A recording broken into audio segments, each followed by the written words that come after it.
As part of our Fusion Insights series, we've got David here to talk about some of the recruitment insights that you've seen over the last few months and maybe what's coming up as well. It's been an incredibly busy recruitment cycle. I've been blown away with the amount of assessment centres, both virtually and face-to-face. What have you been saying?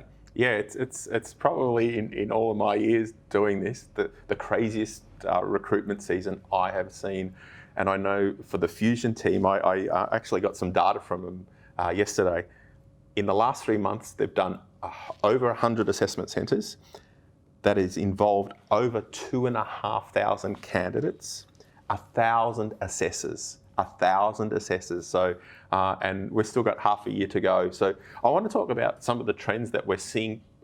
Has it been caused by COVID and the hysteria around, last year and our responses? Probably it has. There's so many new organisations have come into the market. But what that has created for a lot of organisations, renegs has probably scared a lot of organisations, but there's a couple of new kind of styles out there to graduate recruitment. Some organisations are doing 2 intakes, or what we call rolling intakes or multi-layered intakes across the year. Why? Because many know that at the start of the year, when they traditionally go and recruit some in March and April and May, that they're potentially going to lose some of them by the end of the year. So they're topping up. There's a top-up strategy come August for some organisations.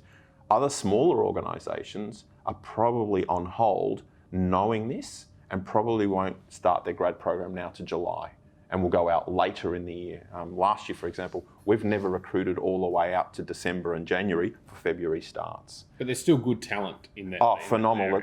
When we benchmark the behavioural data that we get, the cognitive, the video screening, the pool is slightly reduced. However, the calibre of candidates that are coming in based on the key benchmarking metrics we use, the talent's there. There's no issue with that. There's so many great grads out there. It's just identifying the right ones for these individual organisations.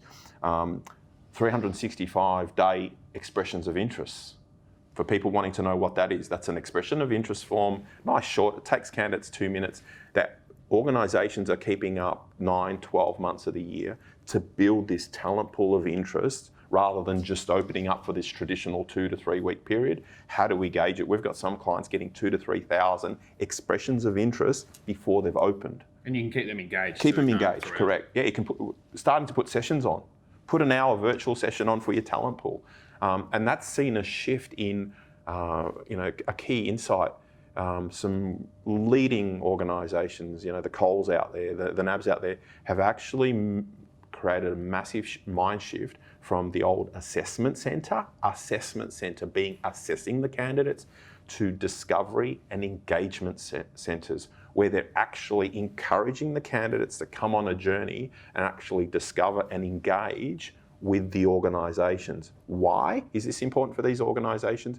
Because it's begun that engagement process a lot earlier and allowed graduates to discover the organisation, which will reduce their reneg rates as they get through. And you start to see a bit of the culture of that brand and that organisation and the values and what they live by and what it would be like to work for them as well. Yeah. And this is a key stat. The poor team, I'm in there is every day going, hey, what are some of the key metrics from the thousands of data points that we see? And this one's a real surprise. It won't be a surprise to the grad managers out there who are living this every day. We call it assessment centre dropout figures. So on average, most of our assessment centres would have anything from 20 to 30 candidates coming in, invited, on average, 4 to 5 breakout rooms. Last year, we would have loosely 10% or less of candidates simply not showing up on the day. And this is a key factor out there. Whether grad managers want to acknowledge and own it and talk about it, graduate manager land, sometimes we don't. We like to showcase the highlights of our programs, but might not talk about our dirty laundry. But this year, some organisations are experiencing up to 20% dropout of candidates not attending the final stage of assessment. What's that telling us? So we need to be mindful of that, and the great organisations are factoring that into their numbers in terms of the numbers they're inviting, and also building in engagement points. It's a key figure, a shift from 10% to 20% dropout at assessment centres, what does that mean for the organisation? When you've got assessors in the room, if you haven't planned for it, it can be embarrassing if you don't have the ability to adapt and shift your rooms and factor in for that. So. It's a bit of an unknown environment for employers, but it's a really competitive market at the same time, isn't it? Yeah, it's every organisation, I think the impact of COVID was a lot of organisations used last year to assess their business and their frameworks and restructure redundancies.